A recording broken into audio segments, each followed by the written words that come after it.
Првиот човек на рускиот независен инвестициски фонд Кирил Дмитриев изјави дека руската вакцина Спутник 5 во следните неколку недели ќе биде одобрена за употреба во 25 земји ширум светот. Нашата вакцина Спутник 5 досега е регистрирана во 14 земји, а во следните неколку недели ќе биде одобрена уште во 25, рече Кирил за време на видеоконференцијата на Светскиот економски форум во Давос, пренесоа британските медиуми.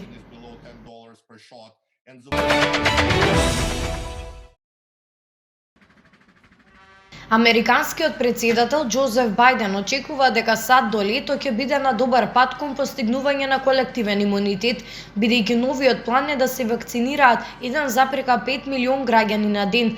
Дистрибуцијата на вакцини на милиони американци ќе биде, како што рече, логистички предизвик што надминува се досега што беше испробано во САД, објави Индепендент.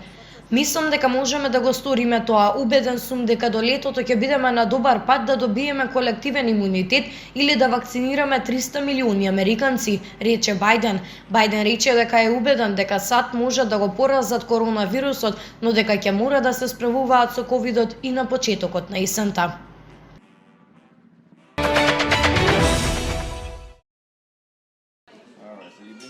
Влезот во САД од денеска е можен само со негативен тест на коронавирус и важи за странските и за американските државјани.